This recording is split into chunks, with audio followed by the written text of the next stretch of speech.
Hello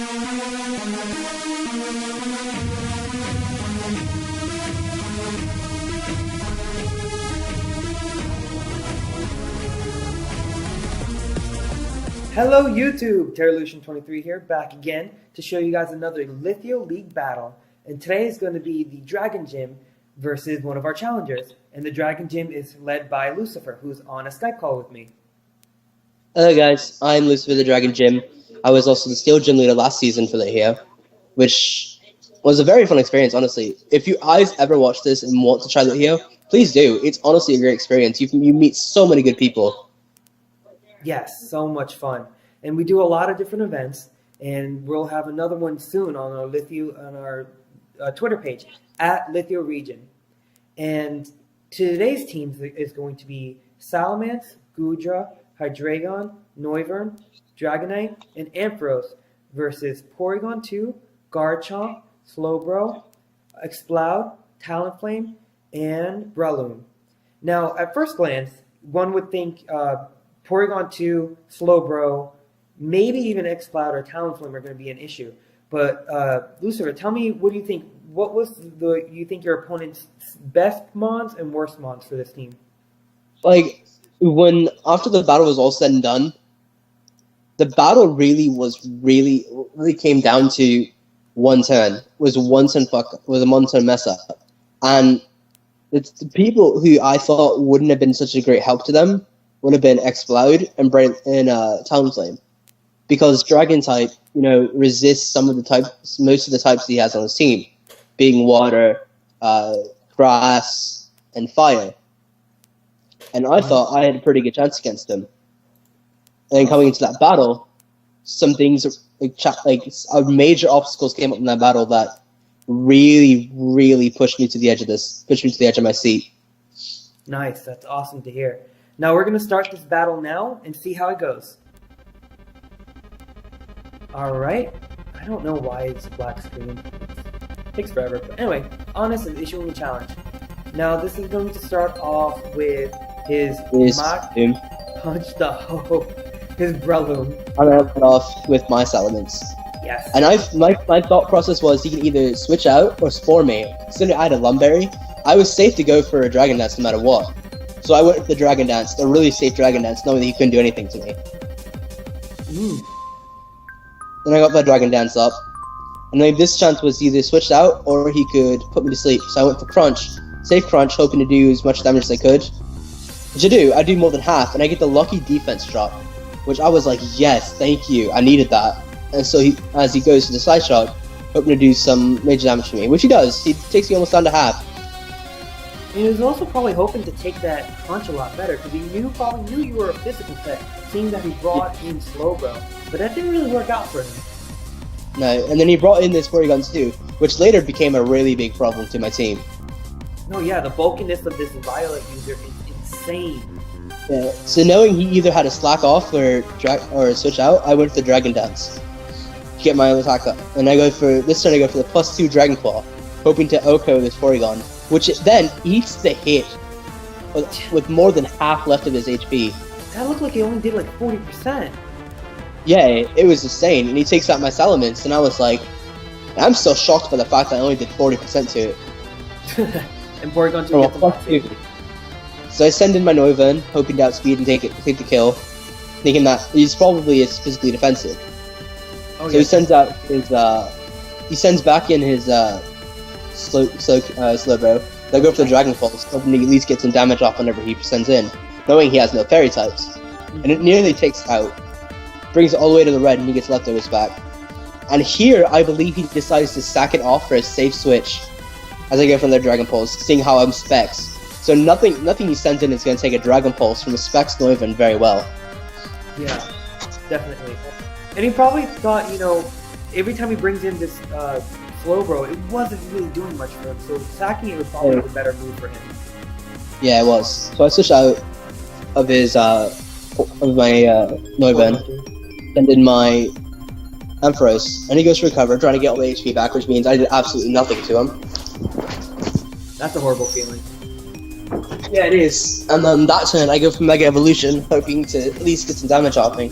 Knowing he's physically defensive, my special attacker should do move up. So I head for the focus blast on him, hoping to get some damage off, and I miss. Focus miss. And he goes to Ice Beam. He gets a whole bunch of damage off of me, and not make it worse, he gets to freeze on me. And I don't out, which means my Ampharos really went to nothing. It did absolutely nothing that battle, which made me upset because it was one of my aces. My Mega, absolutely. Mega's also always needed.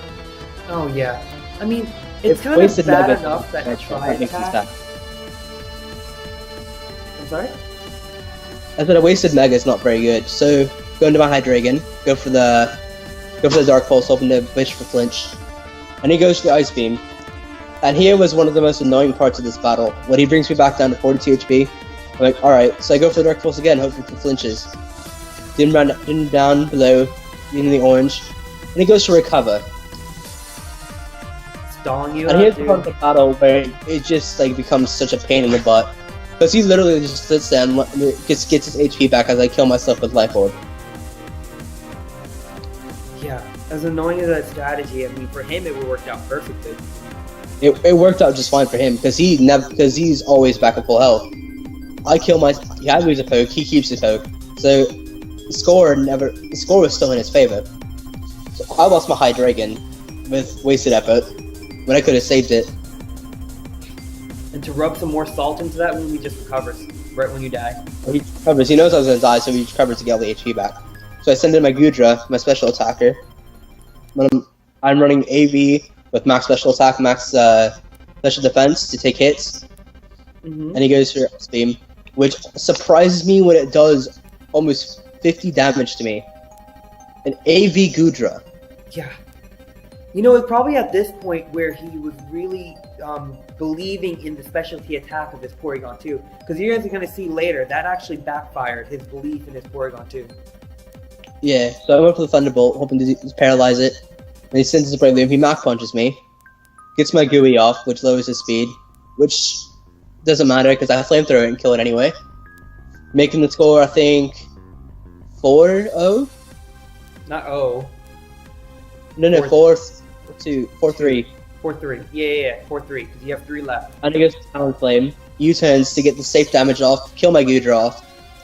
He gets a speed drop, but it doesn't matter because he's going to switch out anyway. Yep. And here's where he decides to send in, I believe... He sends in his Porygon 2 again. Yep, to bring him back his ace. He's really confident with this Porygon 2. He's extremely confident with Porygon 2. So I send in my Noivern, knowing that I have only one chance to get this thing out of here. And I go for the Boom Burst, hoping to do as much damage as possible, because I'm Specs and a max special attack. That does a lot of damage, but it doesn't kill. And he Ice Beams me and takes me out. Leaving me with only one Pokemon left, and that's my Dragonite. Now here is when I made a crucial play that allowed me to win, that allowed me to take this battle back. I go for the Dragon Dance, and he goes for the Ice Beam on my weakness policy Dragonite. Oh. Hoping for the kill. How did you feel when you saw that he did Ice Beam and he gave you that weakness policy? I was like, okay, I have a chance. I have a chance to get this done and get this back from this guy. And I go for the safe Earthquake. The amount of damage it does doesn't have Levitate, so it's not going to eat this. And I get the critical hit to rub it in his face, knowing that that Porygon's not going to be a problem anymore. Awesome. He sends in his Talonflame. Not expecting the Brave Bet, I go for Extreme Speed, knowing that I out-prioritize it. And at +3, takes it out one shot. Perfect. Bye, Talonflame. Oh, that feels so good to see that Talonflame go down. It does, and he goes for the Explode, and I just go for the Earthquake, not wanting to risk it with the E-Speed. No, yeah, you're definitely going to outspeed it, even if it's Scarfed. No problem. Exactly. And he sends out his last Pokemon, the Garchomp, and I take that out with a Dragon Claw. Yeah, you bringing back a... Sorry?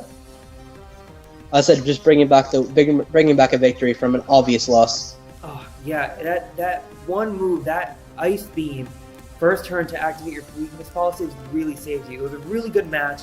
I was really kind of like heart pumping at the beginning of that match because like, how in the world were you going to get back from that? Yeah, I honestly thought there was no way of getting back to me. I knew I was going to lose. As soon as that Porygon 2 came back out, took out my Noivern, and I'm like, yeah, I lost. There's no way. this thing is going to eat up any physical hit I'm going to send its way. If it had either gone for Tri-Attack or Recover, I would have been completely screwed. Oh yeah, probably. Alright, it was an awesome match. Thank you, Lucifer, for this awesome battle. So very welcome. I love Litheo region. It was a great region. Please, people, try it out. You will love it. We have a lot of events, we have a lot of mini events, a lot of tournaments, and we have the main Litheo League. And I hope to see you guys next time. Bye!